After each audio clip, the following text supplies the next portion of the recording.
नमस्कार विद्यार्थी मित्रों, आज मैं आप लोगों के सामने उपेंद्रनाथ अश्क जी द्वारा लिखी हुई एकांकी सूखी डाली प्रस्तुत करने जा रही हूँ। एकांकी का मतलब है एक अंक वाला नाटक। इसमें 3 दृश्य रहते, उससे ज्यादा नहीं रहते। सूखी डाली का मतलब है जो सूखा हुआ जो डाल रहता है। एक वृक्ष में, वृक्ष तो जीवित रहता है लेकिन उसके ऊपर जो एक डाल जो है वो लगे लगे वृक्ष में लगकर ही वो सूखी रहती, उससे ऐसे जो डाल को सूखी डाली कहते हैं।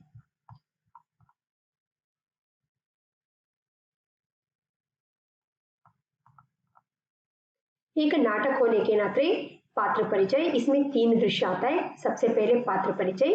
पुरुष पात्र में दादा, करमचंद, परेश, बाशी, मल्लू। एक नाम यहाँ पर छूट गया है, जगदीश। स्त्री पात्र में बेला, घर में छोटी बहू के नाम से जानी जाती है। छोटी भाभी, बेला की सास, इंदु की माँ। मंजली भाभी, बड़ी भाभी, मंजली बहू, बड़ी बहू, रजवा, पारो। देखिए यहाँ पर रजवा उस घर में काम करने वाली एक मेड सर्वेंट का नाम है, पारो एक पड़ोसन है। तो पहले आपको मैं इसकी फैमिली ट्री दिखा देती हूँ, तब आपको समझ में आ जाएगा। देखिए मैंने पुरुष पात्र में पहला नाम दादा का लिया था। दादाजी का नाम है मूलराज। दादाजी के 3 बेटे हैं, बड़ा लड़का, मंझला लड़का और छोटा लड़का। बड़ा बेटा, छोटा बेटा और छोटा और मंझला बेटा और छोटा बेटा। यहाँ पर बड़े लड़के का और छोटे लड़के का नाम नहीं दिया है, सिर्फ मंझला बेटा जो है उसका नाम दिया है, उसका नाम है करमचंद। तो दादाजी की 3 बेटे होने के नाते 3 बहू है। घर में उसे बड़ी भाभी, मंझली भाभी, छोटी भाभी के नाम से जाना जाता है। यहाँ पर 3 जनरेशन को दर्शाया है। पहले जनरेशन में जो भाभियाँ आती है उसे बहू जो आती है उसे बड़ी भाभी, मंझली भाभी, छोटी भाभी के नाम से घर में पुकारा जाता है। तो बड़े बेटे के और एक बेटा है, उसे बड़े पोते के नाम से जाना जाता है, उनका नाम भी जिक्र नहीं किया है। और मंझले बेटे का भी एक बेटा है, लेकिन छोटे बेटे का, दादाजी की छोटा बेटा जो है उसके लिए एक लड़का और एक लड़की है। तो यहाँ पर दादाजी की बड़े लड़के का जो लड़का है, पोता है, उसका नाम नहीं दिया है, लेकिन उसकी पत्नी का नाम है बड़ी बहू, मंझली बहू, और मंझली बेटे की बहू का नाम है मंझली बहू। लेकिन यहाँ पर मैंने बताया छोटे बेटे को एक लड़का और एक लड़की है। लड़के का नाम है परेश और पोती का नाम है इंदु। छोटे पोते का नाम है परेश, छोटी पोती का नाम है इंदु। जो परेश की पत्नी है छोटी बहू, जो घर में बहू के नाम से, बेला के नाम से जानी जाती है। समझ में आ रहे ना। देखिए दादाजी के 3 लड़के हैं, 3 लड़के और 3 बहुएं हैं। और 3 लड़के के जो पहले दो लड़के, पहला लड़का और मंझले लड़के के लिए एक एक पोता है, और छोटे बेटे के लिए एक पोता और एक पोती है। पोते का नाम है परेश, पोती का नाम है इंदु। परेश की पत्नी का नाम है बेला, उसे घर में छोटी बहू के नाम से पुकारा जाता है। समझ में आया ना। देखिए पहला दृश्य है नाटक होने के नाते मानव प्रगति की इस युग में जब वो व्यक्तिगत स्वतंत्रता की अराजकता की हद तक महत्व दिया जाता है और तानाशाही को सभ्य समाज में अत्यंत निंदनीय माना जाता है। देखिए मानव प्रगति की इस युग में जो किसी भी व्यक्ति को जरूर से ज्यादा जो स्वतंत्र दिया जाता है, तब वो मनुष्य क्या करता है, उसके उपयोग के बदले में उसका दुरुपयोग ही करता है। वो दुरुपयोग करने की वजह से सभ्य समाज उसे बहुत ज्यादा अत्यंत निंदनीय माना जाता है, उसे इतनी आसानी से स्वीकार नहीं करते। मूलराज मैंने कहा था, मूलराज का मतलब है दादाजी का नाम है मूलराज। मूलराज अपने समस्त कुटुंब को एक यूनिट मतलब एकत्र बनाए, उस पर पूर्ण रूप से अपना प्रभुत्व जमाए, प्रभुत्व मतलब अधिकार जमाए, उस महान वट की भांति अटल खड़े हैं, जिसकी लंबी लंबी डालियां उनके आंगन में एक बड़े छाते की भांति धरती को आच्छादित मतलब आवृत, आच्छादित किए हुए अगणित मतलब जो अनगिनत मतलब असंख्य, गिनती नहीं कर सकते दोस्तों को अपने पत्तों में छिपाई वर्षों से तूफानों और आंधियों का सामना किए जा रहे हैं। देखिए मानव प्रगति की स्थिति में किसी भी व्यक्ति को जरूरत से ज्यादा स्वातंत्र दिया जाता है तो वो व्यक्ति अपने स्वातंत्र का उपयोग के बदले में दुरुपयोग ही करता है। जो सभी समाज, जो हमारे समाज उसे स्वीकार नहीं करता, उसे निंदा करते। यहाँ पर कहने का तात्पर्य ये है, मूलराज घर के मुखिया है, दादाजी है, वो अपने संयुक्त परिवार को, मैंने कहा था ये सूखी डाली में संयुक्त परिवार को, जॉइंट फैमिली को दर्शाया गया है। दादाजी इस कहानी के मुख्य किरदार है, मुख्य पात्र है, घर के मुखिया है। दादाजी अपने संयुक्त परिवार को, जो अविभक्त कुटुंब को, जो जॉइंट फैमिली को एक ही छत के नीचे उसे बनाए रखकर उसके ऊपर प्रभुत्व यानी अधिकार जमाने की कोशिश में है। किस तरह उसके घर के आंगन में, दादाजी के घर के आंगन में एक महान वट वृक्ष है, वट यानी बरगद का पेड़, बैनियन ट्री, वट वृक्ष खड़े हैं। तो उसके तरह ही वो वट वृक्ष कैसे खड़े हैं, बैनियन ट्री यानी बरगद का पेड़ कैसे है, लंबी लंबी डालियां और डालियों बनकर, डालियों के साथ वो वट वृक्ष, महान वृक्ष अपने दादाजी के घर के आंगन में खड़े हैं।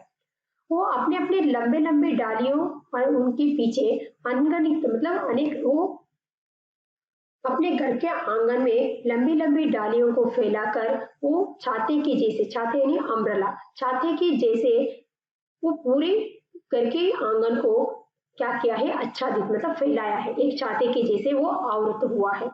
और इतने बड़े बड़े लंबे लंबे डालियों के पीछे वो अपने जो हरी हरी पत्तियों के पीछे अनगिनत जो पक्षियों को वहां पर घोंसला रखकर वहां पर आश्रय दिया है। घोंसला रखकर जो गिनती नहीं कर सकते, ऐसे अनगिनत जो पत्तियों में के पीछे पक्षियों को घोंसला देकर, उन्हें घोंसला रखकर वहां पर निवास करने के लिए, वास करने के लिए उस महान वृक्ष ने क्या किया है, आश्रय दिया है। वर्षों से तूफानों और आंधियों का सामना करते हुए वो अटल खड़े हैं। समझ में आ रही ना, दादाजी इस घर के मुखिया है, अपने समस्त जो संयुक्त परिवार को एक ही छत के नीचे रखने की कोशिश कर रहे हैं। जिस तरह से उसके घर के आंगन में एक विशाल जो वट वृक्ष है, जो बरगद के पेड़, जो अपनी लंबी लंबी डालियां के पीछे अनगिनत जो अपने आंगन को, लंबे लंबे डालियों को आच्छादित यहाँ पर फैलाकर अपने घर के आंगन में एक छाते की भांति धरती को छाया हुआ है, फैलाया है। और उस वृक्ष के अनगिनत जो डालियों के पीछे, अनगिनत पत्तियों के पीछे उन्होंने कई सारे जो पक्षियों को वहां पर घोंसला बनाकर रहने के लिए जिस तरह से वो वृक्ष आश्रय दिया है, वैसे ही दादाजी भी तो अपने संयुक्त परिवार को अपनी एक छत के नीचे रखने की कोशिश करें। जिस तरह से वर्षों तूफानों और आंधियों के सामना करते हुए वो वृक्ष अटल खड़े हैं, वैसे ही दादाजी भी तो अपने संयुक्त परिवार को एक छत के नीचे रखने में सफल हुए हैं। वर्षों इस वट की भांति, उस वट की संगति में रहने के कारण दादा वट ही की भांति महान दिखाई देते हैं। आयु की 73 मतलब 72, 73 सर्दियां देख लेने पर भी उनका शरीर अभी तक नहीं झुका और उनकी सफेद दाढ़ी वट की लंबी लंबी दाढ़ियों की भांति उनकी नाभि को छूती हुई मानो धरती को छूने का प्रण किए हुए है। तो दादाजी का मतलब वर्षों साल मतलब कई सालों से उस अपने आंगन में रहने वाले वट वृक्ष के नजदीक रहने के साथ, उसके साथ रहने के कारण दादाजी भी तो अपने जीवन को एक वट वृक्ष के जैसा ही मानते, अपने परिवार को भी एक वट वृक्ष के जैसे ही मानते। दादाजी की आयु कितनी है, उम्र कितना है, 72। 72 सर्दियों को यानी 72 वर्ष होने के बावजूद भी दादाजी का शरीर अभी झुके नहीं है, वो लंबे खड़े हैं, मतलब अटल खड़े हैं। उनकी सफेद दाढ़ियां जो है लंबी लंबी दाढ़ियों की भांति वो नाभि को छू रहा है। नाभि मतलब जो हमारे शरीर में रहता है ना, नाभि को छूने के जैसे ही इतनी लंबी दाढ़ी उन्होंने छोड़ा है। कैसे कि उसके घर के आंगन में जो बरगद के पेड़, उसकी लंबी लंबी जो दाढ़ियां छोड़ी हुई है, वैसे ही दादाजी भी तो उस बरगद के पेड़ के जैसे अपनी लंबी लंबी दाढ़ियां छोड़ा है। और इतना ही नहीं, वो धरती को छूने के लिए प्रण किया हुआ ऐसे लग रहा है। कहने का तात्पर्य यह है, दादाजी कई सालों से वट वृक्ष की संगत में रहने के कारण वो भी तो वट वृक्ष के जैसे ही महान खड़े हैं।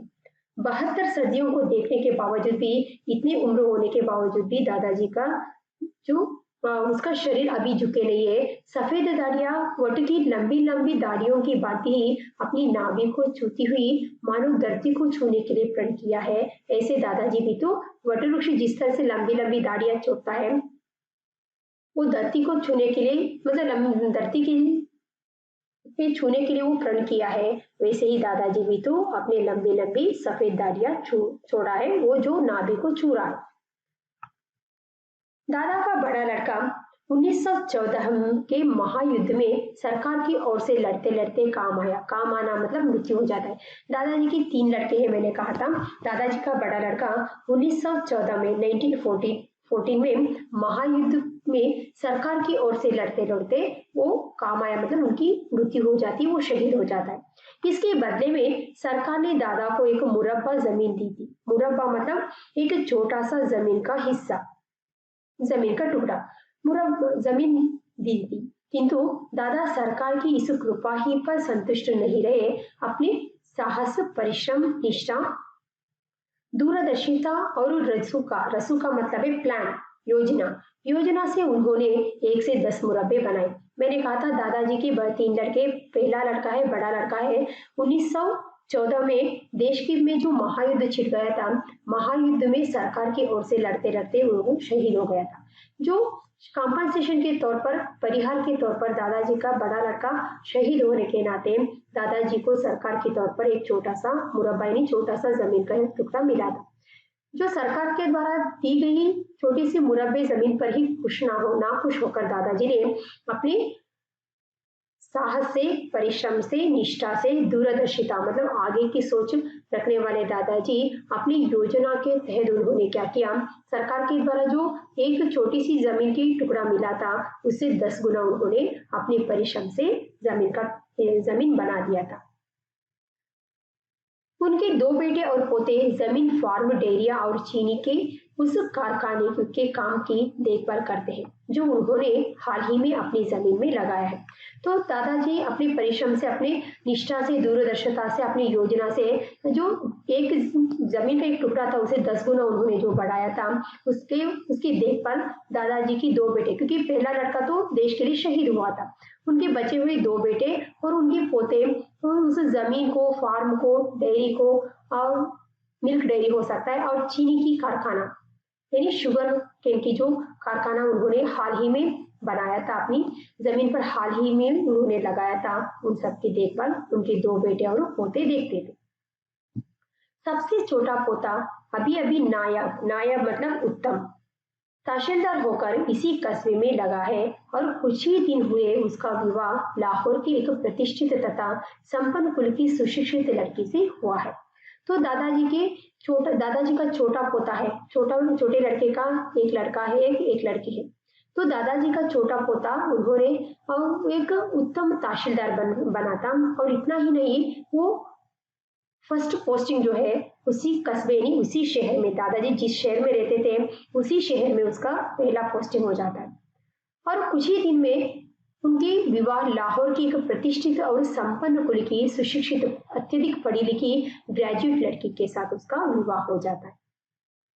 उनके छोटे पोते परेश का नायब यानी उत्तम तहसीलदार और उनकी छोटी पतोहू का सुशिक्षित होना अपने में 2 महत्वपूर्ण बातें हैं। पहले से सरकारी इलाके में, हालांकि हुआ है, स्पेलिंग मिस्टेक हुआ है, इलाके में उनकी प्रतिष्ठा और भी बढ़ जाने की संभावना है। गांव में उनका और भी आदर होने लगा है, किंतु साथ ही दूसरे से उनके परिवार के लिए संकट भी उपस्थित हो गया है। दादाजी का छोटा पोता एक उत्तम तहसीलदार बना है और उन्होंने प्रतिष्ठित कुल की एक संपन्न परिवार की, जो लाहौर के एक प्रतिष्ठित तथा संपन्न कुल की सुशिक्षित लड़की से, जो ग्रेजुएट है, अत्यधिक पढ़ी लिखी लड़की से उनका विवाह हुआ है। इस तरह के होने से 2 महत्वपूर्ण बातें हो जाती। पहली बात क्या है, दादाजी का छोटा पोता तहसीलदार होने के नाते सरकारी इलाके में दादाजी की प्रतिष्ठा बढ़ जाता है, और इतना ही नहीं, गांव भर में उनकी मान सम्मान भी तो बढ़ जाता है। एक पहली बात है। दूसरी बात क्या है, दादाजी की पतोहू यानी पुत्रवधू, जो पोते की बहू है, पत्नी है, उसे पतोहू कहते हैं। पतोहू एक सुशिक्षित होने के नाते घर में क्या हो जाता है,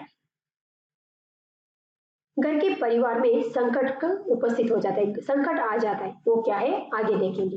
उनकी तीनों बहुएं, जो घर में बड़ी भाभी, मंजली भाभी और छोटी भाभी के नाम से पुकारी जाती है, सीधी सादी महिलाएं हैं।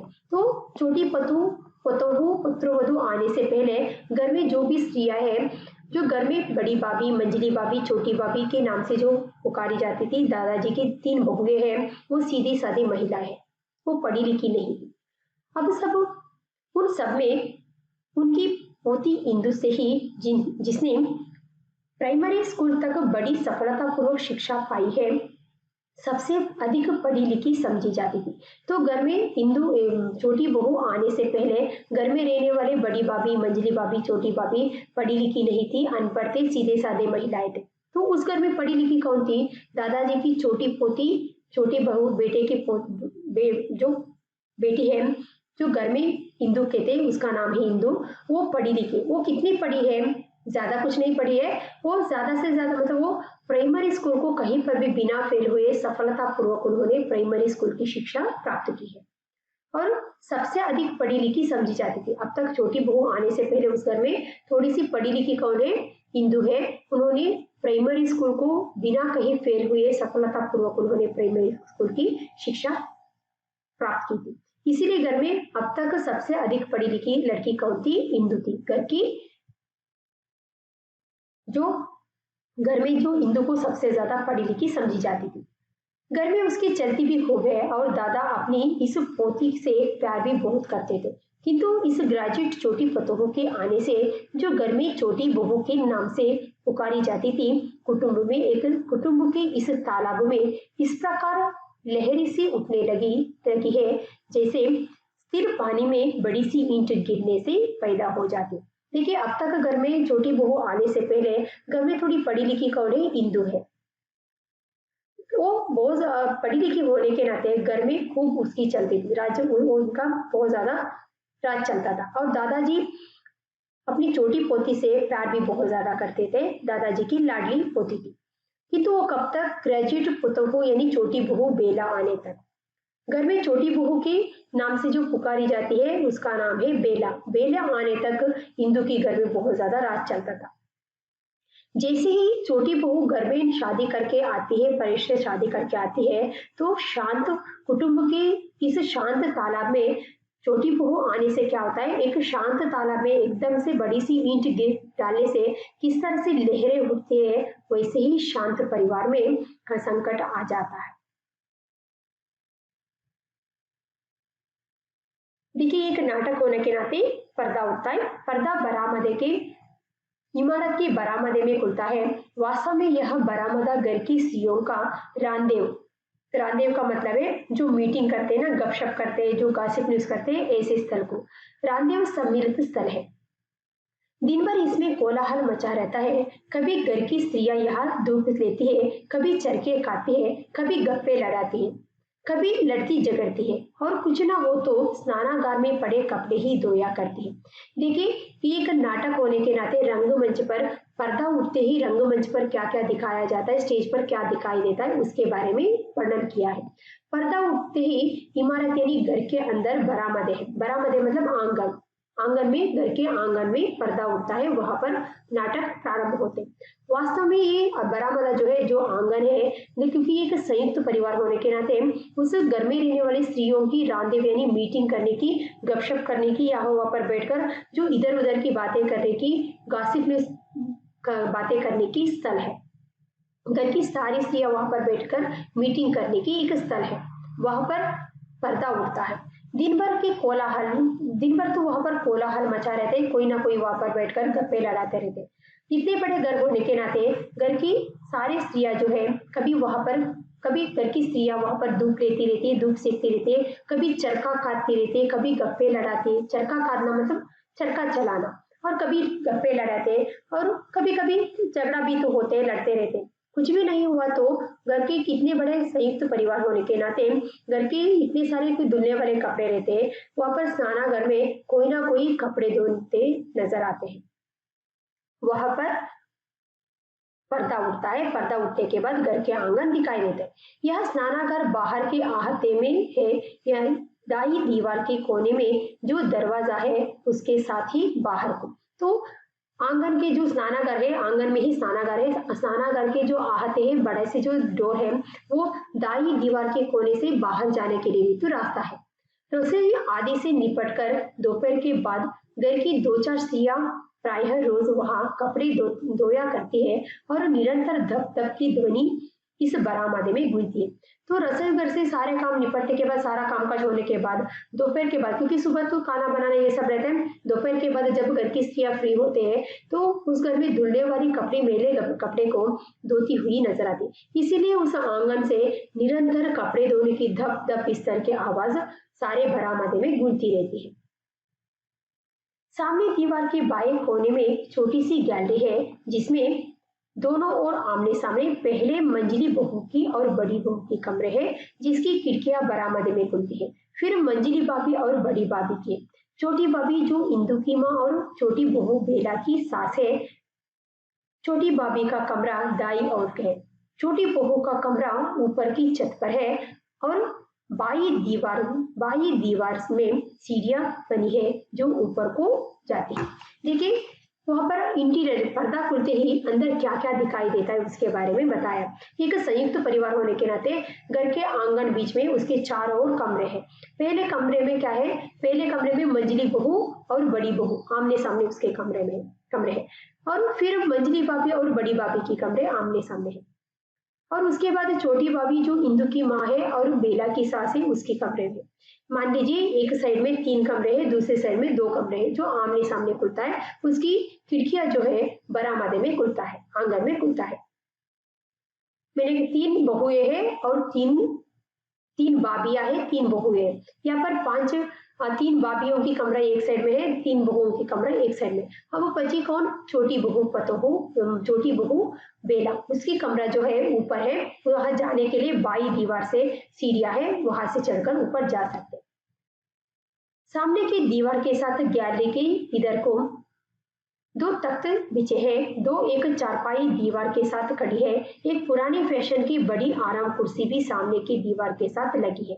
तो अंदर गैलरी मतलब जो बैठक है वहां पर क्या क्या है, 2 तख्त वहां पर बिछाया हुआ है और 2 एक तो चारपाई दीवार को लगाए, जैसे चाहिए आपको तो आप खिसका कर उसके ऊपर बैठ सकते हैं और पुराने फैशन की एक आराम कुर्सी बीच में रखी हुई है जो वहां के रंगमंच पर जो दिख रहा है उसके बारे में बताया है। दोपहर होने में अभी काफी देर है, अतः बरामदे में अपेक्षाकृत निशब्दता है। केवल गैलरी से स्त्रियों की जल्दी जल्दी बातें करने की आवाज आ रही है। पर्दा उठने की कुछ क्षण पश्चात इंदु तेज तेज गैलरी से निकलती है और बिखरी हुई सी दाई तरफ के तख्त पर बैठ जाती है। उसके पीछे पीछे बड़ी बहू शांत स्वभाव से चलती हुई आती है। इंदु की ब्रुटी चढ़ी है और बड़ी बहू शांत और गंभीर। तो दोपहर होने में अभी काफी देर है, यानी 11-12 का समय, 11-12 बजे की समय है और बरामदे में निशब्दता छाई हुई है। केवल गैलरी से स्त्रियों की जल्दी जल्दी बातें करने की आवाज सुनाई पड़ता है। पर्दा उठने के कुछ क्षण बाद इंदु तेज तेज गैलरी के अंदर आती है। उसके चेहरे देखते ही पता चल कर रहा है कि वो बिखरी हुई है, बहुत गुस्सा आई हुई है। वो गुस्से के साथ जल्दी जल्दी तेज आकर दाई तरफ के तख्त पर आकर बैठ जाती है। उसके पीछे पीछे गंभीर शांत स्वभाव से बड़ी बहू आती है। इंदु की ब्रुकुटी यानी हाइब्रोज, उसकी बाहें जो है चढ़ी हुई है और इससे ये पता चलता है कि इंदु को बहुत ज्यादा गुस्सा आया है। उसके पीछे पीछे बड़ी बहू शांत और गंभीर, इस तरह से रंगमंच पर इंदु और बड़ी बहू की प्रवेश होता है। अब नाटक यहाँ से शुरू होता है। बड़ी बहू इंदु के कंधों पर अपने दोनों हाथ रखते हुए, आखिर कुछ कहो भी, क्या कह दिया छोटी बहू ने। तो नाटक इस तरह से प्रारंभ होता है। बड़ी बहू कहती है, इंदु की जो आकर तख्त पर बैठी हुई है उसके दोनों कंधों पर हाथ रखकर उनसे पूछती है, क्या हुआ है, आखिर कुछ कहो भी, क्या कह दिया छोटी बहू ने जिसकी वजह से तुम इतना गुस्सा व्यक्त कर रही हो। इंदु चुप रह जाती है। बड़ी बहू, क्या कह दिया उसने जो इतनी बिफरी हुई हो। वापस से उनसे पूछती है, आखिर क्या कहा है जिसकी वजह से तुम इतना गुस्सा व्यक्त कर रही हो। इंदु क्रोध से, और क्यों ईंट मारती हो। ईंट मारना एक मुहावरा है, गुस्से को बढ़ाना। वो इंदु क्रोध व्यक्त करती हुई, गुस्सा व्यक्त करती हुई कहती है, मुझे पहले से ही गुस्सा आया है, मुझे मेरे गुस्से को और क्यों बढ़ा रही हो। इस तरह से अपनी बातें से कहती है। बड़ी बहू, कुछ कहो भी। वो इतने कुछ नहीं कह पा रही, सिर्फ शांत है, इसीलिए बड़ी बहू कहती है, कुछ कहो भी, क्या हुआ है। इस तरह से इंदु, मेरे मायके में यह होता है, मेरे मायके में यह नहीं होता। हाथ मटक कर अपने और अपने मायके के सामने तो वह किसी को कुछ गिनती ही नहीं। हम तो उसके लिए मूर्ख, गंवार और असभ्य है। तो इंदु कहती कि अपनी भाभी के बारे में बताती हुई, छोटी बहू बेला के बारे में बताती हुई कहते, मेरे मायके में यह होता है, मेरे मायके में यह नहीं होता। हाथ मटक कर अपने मायके और अपने मायके के अपने और अपने मायके के सामने हम लोगों को कुछ मानती ही नहीं, गिनती नहीं। हम तो उसके लिए मूर्ख है, गवार है, असभ्य है। इस तरह से भाभी के प्रति गुस्सा व्यक्त करती है। बड़ी बहू आश्चर्य से, क्या इतना कह दिया क्या? इस तरह से आश्चर्य व्यक्त करती है इंदु। बेटे के बाहर मिशानी कड़ी रो रही थी। मैंने पूछा तो पता चला कि बहू रानी ने उसे काम से हटा दिया। हिंदू कहती है बैठक यानी बैठने की जो हाल है, वहां पर बैठकर मिशानी यानी मेड सर्वेंट, घर की काम करने वाले को हिंदी में मिशानी कहते हैं।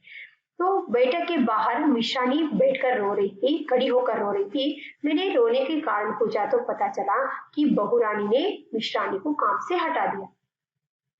बड़ी बहू उसे आश्चर्य से, काम से हटा दिया? भला क्या दोष था उनका? छोटी बहू रानी ने मिशानी को काम से हटा दिया क्या? ऐसे क्या दोष था उनका? इस तरह से आश्चर्यचकित होकर पूछती इंदु।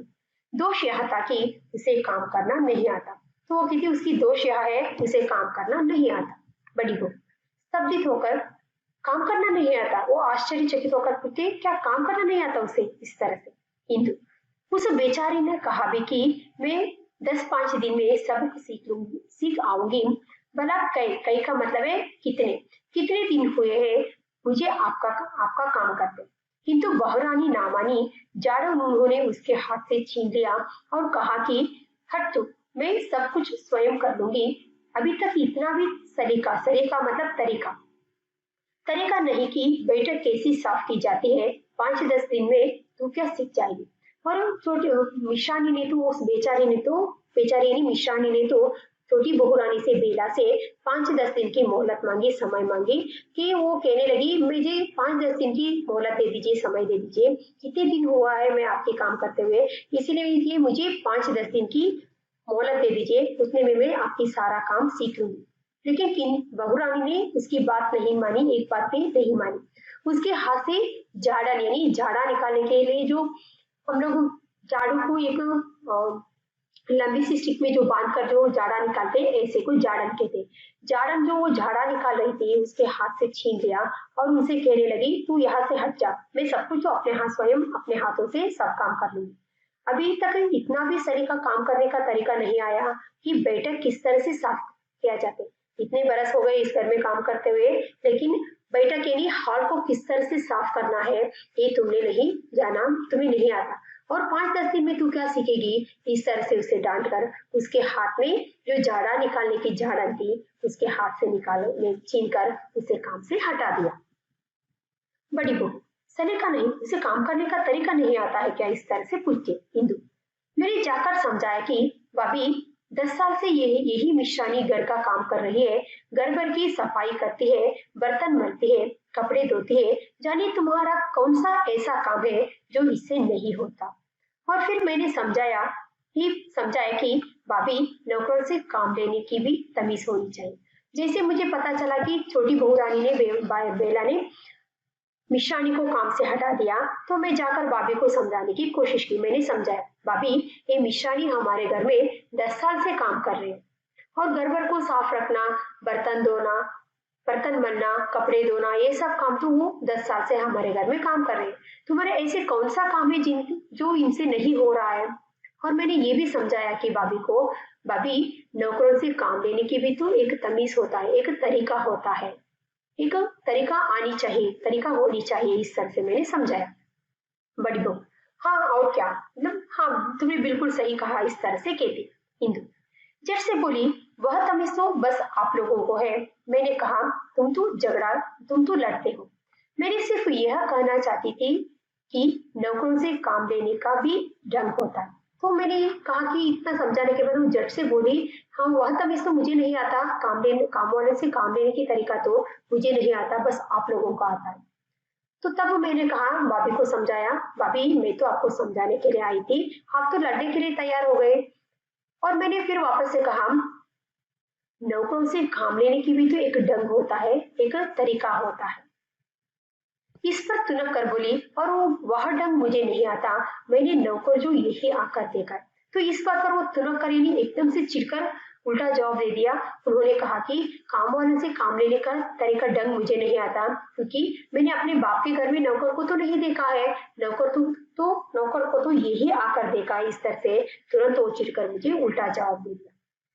फिर कहने लगी, काम लेने का ढंग उसे आता है जिसे काम की परख हो। सुबह शाम झाड़ू देने मात्र से कमरा साफ नहीं हो जाता, उसकी बनावट सजावट भी कोई चीज होती है। तो इतने में वो वापस से कहने लगी, काम लेने की ढंग उसे आता है जिसे काम की समझ होनी चाहिए, परख होनी चाहिए। सुबह शाम झाड़ू देने मात्र से, झाड़ू लगा देने से कमरा साफ नहीं हो जाता, उसकी बनावट सजावट भी तो चीज होती है। किस चीज को कहाँ रखना है, कहाँ रखने से घर की सुंदरता बढ़ती है, ये सब नॉलेज भी तो होना चाहिए। इस तरह से मुझे समझा दिया। ना जाने तुम लोग किस तरह इस फुहड़ फुहड़ मतलब जो गवार फुहड़ नौकरों से गुजारा कर लेते हो। मेरे मायके में तो ऐसे गवार निशानी दो दो दिन छोड़ो, दो घड़ी भी ना टिकती। और मुझे कहने लगी, ना जाने ऐसे गवार मिश्रानी को, ऐसे जो गवार मिश्रानी से तुम आप लोग 10 साल से कैसे झेल रहे, कैसे काम चला रहे, मुझे पता नहीं।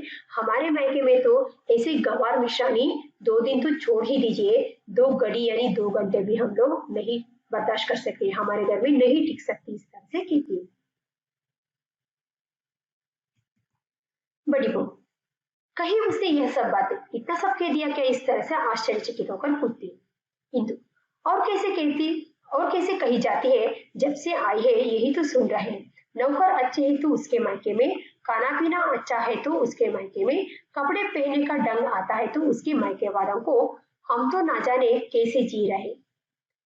यहाँ के लोगों को खाना पीना, पहनना ओढ़ना कुछ नहीं आता।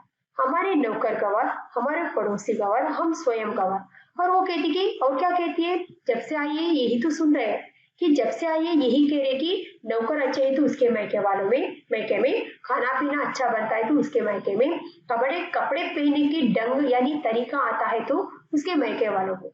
हम तो ना जाने उसके नजर में कैसे जी रहे हैं। नाक को चढ़ाकर मतलब एकदम से गुस्सा व्यक्त करते हुए कहते, यहाँ के लोगों का खाना पीना, पहनना ओढ़ना कुछ नहीं आता। हमारे नौकर गवार है, हमारे पड़ोसी गवार है, हम स्वयं गवार है। इसके उसके नजर में इस तरह से अपने बाबे के प्रति हिंदू गुस्सा व्यक्त करती है।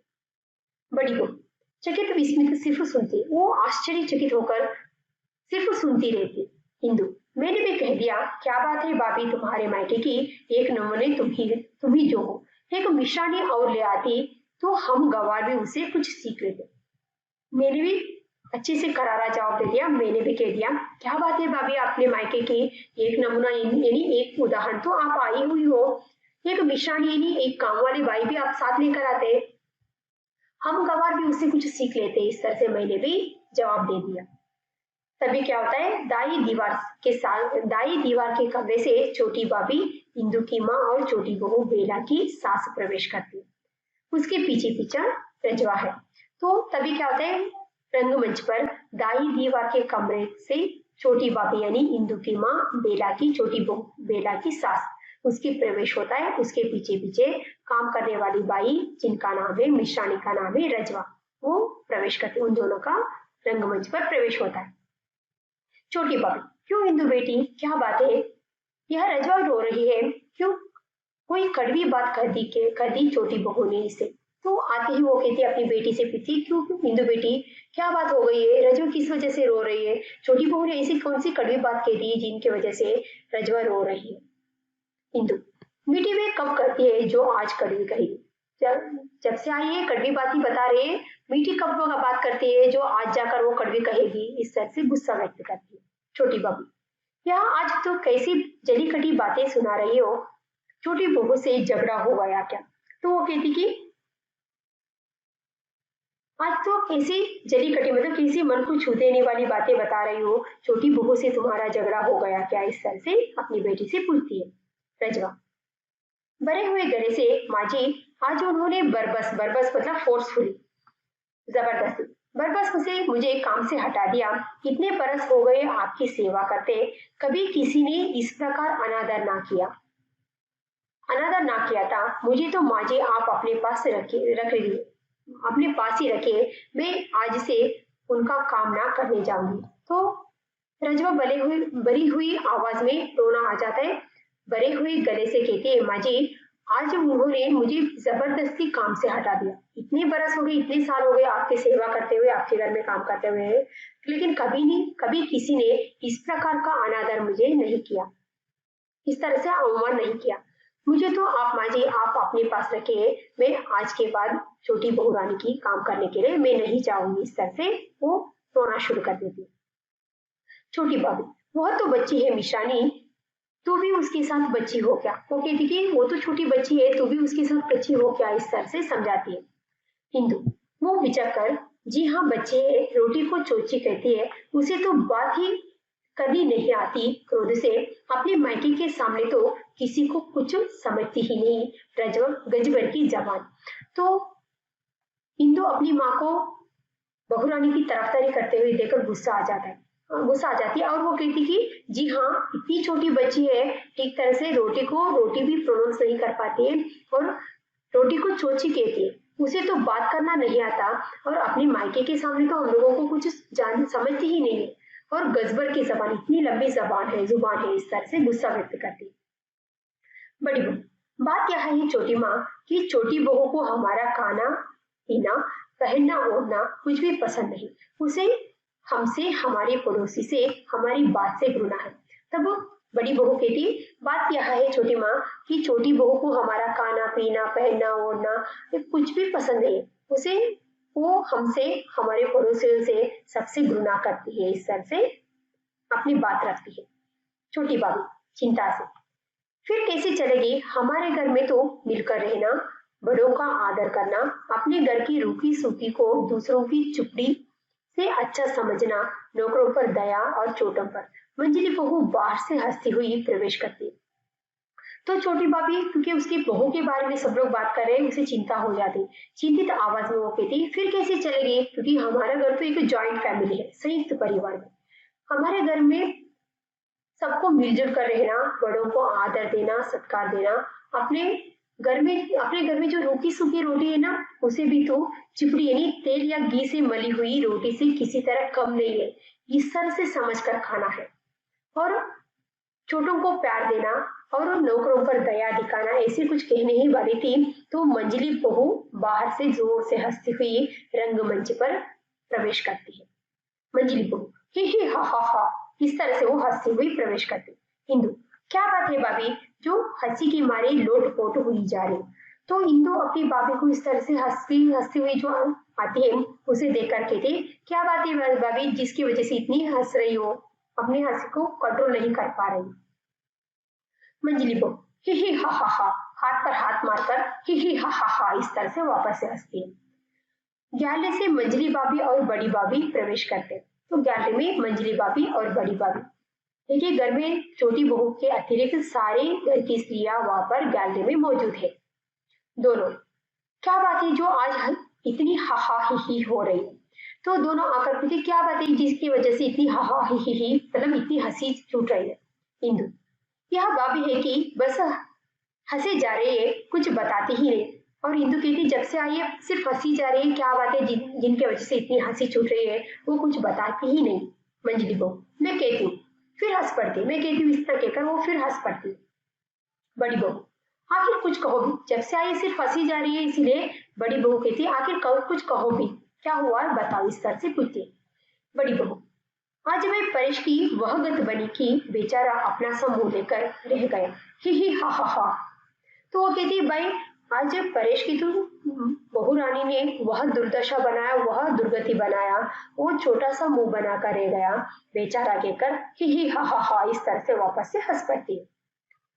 छोटी बहू, ओहो तुम्हारी हंसी भी, जब से आई है बस हंस रही है, क्या बात है बता नहीं रही थी, इसीलिए छोटी भाभी कहती, ओहो बहू तुम्हारी हंसी भी, इस तरह से डांटती है। मंजली बहू, मैं क्या करूं, मैं हंसी के मारे मर जाऊंगी छोटी माँ। अभी अभी छोटी बहू छोटी बहू ने परेश की वह गत बनाई, वह गत मतलब वह दुर्दशा बनाई। बेचारा अपना सा मुंह लेकर दादाजी के पास भाग गया। मैं क्या करूं छोटी माँ, हंसी के मारे मैं मर जाऊंगी छोटी माँ। अभी भी छोटी बहू ने परेश की वह दुर्दशा बनाई। बेचारा छोटा सा अपना सा मुंह बनाकर दादाजी के पास चला गया। बड़ी बहू और इंदु दोनों सम्मिलित आवाज में पूछे, बात क्या है? जानने की इच्छा से दोनों पूछते, बात क्या है, बात क्या हुई है? मंजली बहू, मैं तो ऊपर मैं तो उधर ऊपर सामान रखने गई थी। बहुत सी बातें तो मैंने सुनी नहीं, बहुत सी समझ भी नहीं पाई। अंग्रेजी में गिटपिट कर रहे थे। छोटी बहू का पारा, पारा यानी गुस्सा, पारा कुछ चढ़ा हुआ था। इतना मालूम हुआ कि परेश स्नान कर कमरे में गया तो बहू रानी ने सारा फर्नीचर निकाल कर बाहर रख दिया था। परेश ने कारण पूछा। छोटी बहू ने कहा, मैं इन टूटी फूटी कुर्सियों और गले सड़े फर्नीचरों को अपने कमरे में ना रहने दूंगी। तो वो कहती कि क्या हुआ है जिसकी वजह से इतनी हंसी छूट रही है? तो मंजली बहू कहती, मैं तो ऊपर कुछ सामान रखने के लिए गई थी। बहुत सी बातें मैंने सुना नहीं और जो भी सुना समझ में नहीं आया, क्योंकि समझ में इसीलिए नहीं आया क्योंकि बहू रानी अंग्रेजी में किटपिट कर रही थी, अंग्रेजी में बात कर रही थी। छोटी बहू का पारा यानी उसका गुस्सा आ गया था। देखते ही पता चला उसे गुस्सा आया हुआ था। इतना मालूम हुआ, उसे देखकर इतना मालूम हुआ, परेश जब स्नान करके अपने कमरे में आया तब तक छोटी बहू रानी ने क्या किया, उस कमरे में रहने वाले सारे फर्नीचर को निकाल कर बाहर रख दिया। तो परेश आकर फर्नीचर बाहर रखने की कारण क्या है पूछने के बाद उन्होंने कहा कि छोटी बहू रानी ने कहा, मैं तो इस टूटी फूटी कुर्सियों और गले यानी गल जाना, सड़े यानी सड़ जाना, गले सड़े फर्नीचरों को अपने कमरे में मैं नहीं रहने दूंगी, इस तरह से उन्होंने कहा। परेश कहने लगा, हमारे बुजुर्ग, बात काटकर छोटी बहू ने कहा, हमारे बुजुर्ग तो नंगे लुच्चे जंगलों में घुमा करते थे, तो क्या हम भी उनका अनुकरण करें? हंसते हैं और जो सामान पड़ा था वह भी उठाकर बाहर फेंक दिया। तो परेश आकर कहता कि हमारे बुजुर्ग, वो कुछ कहने वाला था। छोटी बहू ने बात को काटकर उन्होंने कहा कि हमारे बुजुर्ग तो नंगे लुच्चे, लुच्चे मतलब गंदी तरीके से, गंदे की कहते ना उसे, हमारे बुजुर्ग तो नंगे और गंदी तरीके से जंगलों में घुमा करते थे बिना कपड़े के। क्या हम भी तो उसके अनुसरण करें क्या, उनके अनुकरण करें क्या? और जो घर के जो बचा हुआ सामान था, फर्नीचर था, उन सबको रख उन्होंने क्या किया, बाहर फेंक दिया। हिंदू, फिर मंजली भाभी, छोटी बहू ने, छोटी भाभी यह तो मतलब वहां पर रहने वाली सारी स्त्रियां जो है अपनी अपनी भावनाएं व्यक्त करती है, रिएक्ट करती है। मंजली बहू, परेश ने कहा, इस फर्नीचर पर हमारे दादा बैठते थे, पिता बैठते थे, चाचा बैठते थे, उन लोगों को कभी शर्म नहीं आई, उन्होंने कभी फर्नीचर को गले सड़े होने की शिकायत नहीं की। अभी यदि मैं जाकर इसे रखने पर आपत्ति करूंगा तो दादा कहेंगे, तहसीलदार होते ही लड़के का सिर फिर गया है, हाथ मटकर न भाई। तो परेश ने कहा कि इस फर्नीचरों के ऊपर हमारे दादाजी बैठते थे, पिताजी बैठते थे, चाचा जी बैठते थे, उन लोगों ने कभी इस फर्नीचर को यूज करते हुए कभी शर्मिंदगी महसूस नहीं की। कभी उन लोगों ने इन फर्नीचरों को गल गए हैं, सड़ गए हैं, इस तरह से शिकायत भी नहीं किया। अब जाकर मैं इन सारे फर्नीचरों को मैं अपने कमरे में ना ही रखूंगा, अपने कमरे में रखने के लिए आपत्ति मतलब मैं अपने कमरे में नहीं रखूंगा, इस तरह से कहूंगा तो दादाजी कहेंगे, तहसीलदार होते ही लड़के का सर घूम गया है, सर फिर गया है, ऐसे कहेंगे। इसीलिए ना भाई मैं तो इन फर्नीचरों को अपने कमरे में नहीं रखूंगा, इस तरह से दादाजी के पास मैं कहने नहीं जाऊंगा, इस तरह से वो मना करता है। मंजिले और बड़ी भाभी, हाँ ठीक ही तो कहा परेश ने, हाँ परेश ने बिल्कुल सही कहा है, इस तरह से अपने अपने भाव व्यक्त करते। छोटी भाभी, परेश मेरा बेटा है, अपने बेटे के प्रति वो गर्व महसूस करती हुई, बेटे ने सही कहा है, वो मेरा बेटा है, इस तरह से कहती। मंजली भाभी, तब बहू ने कहा, तो रहने दो, तो ना कहो, मैं तो इस गले सड़े सामान को कमरे के पास तक ना फटकने दूंगी, इस बेड और फर्नीचर से तो नीचे धरती पर चटाई बिछाकर बैठना लेटना अच्छा है मेरे मायके में। तो वो कहती ना कहता है तो ना कहने दो, मतलब मत कहो।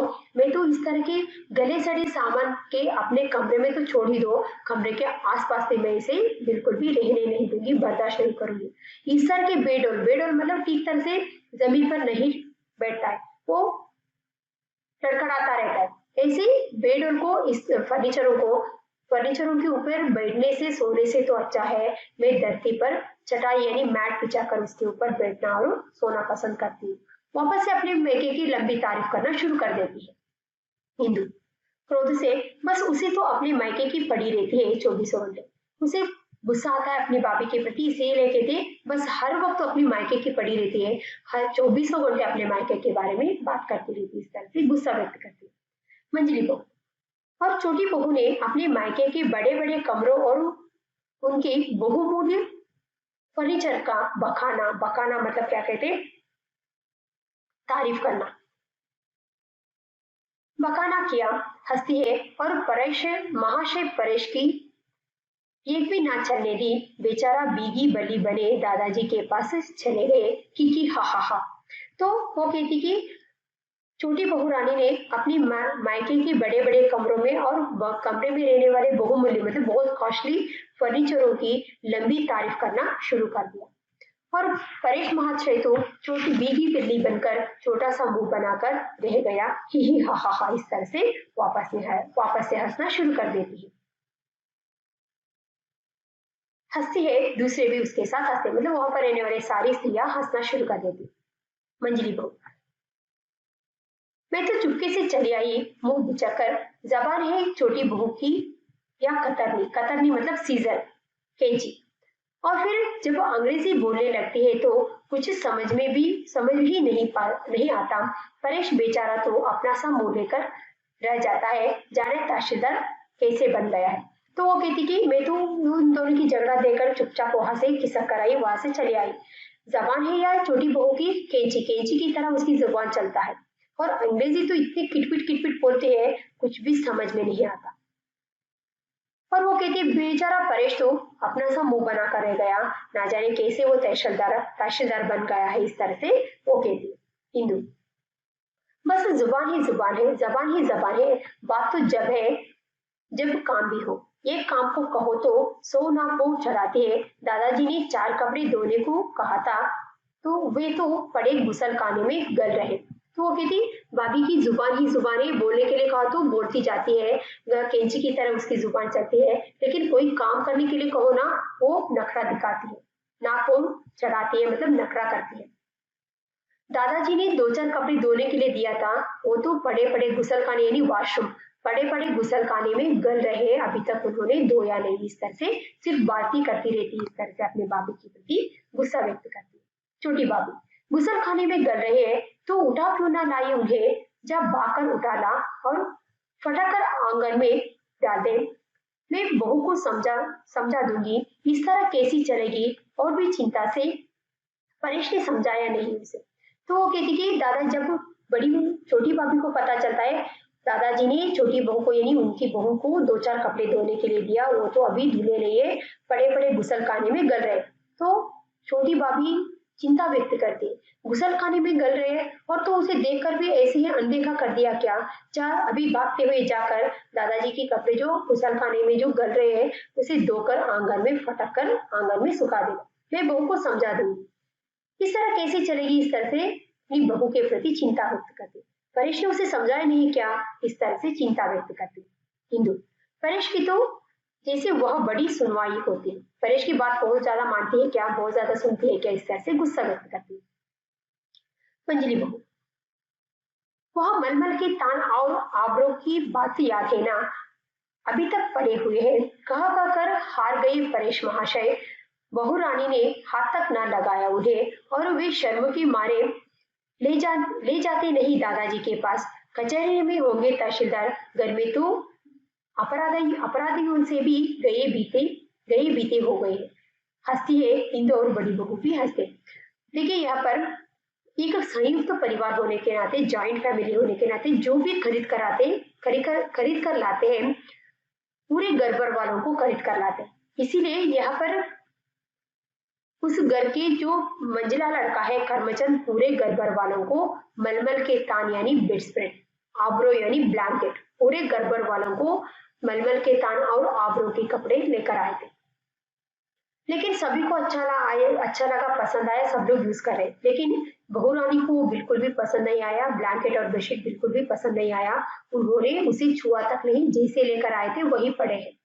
तो परेश उसे यूज करो, उसे उपयोग करो, इस तरह से कह कर तो वो थक गया, लेकिन उसकी बात नहीं मानी। वो दादाजी के पास वापस करने की जिद पकड़ी हुई है, लेकिन शर्म के मारे दादाजी के पास परेश वो मलमल के थान और आबरे वापस नहीं लेकर जाता।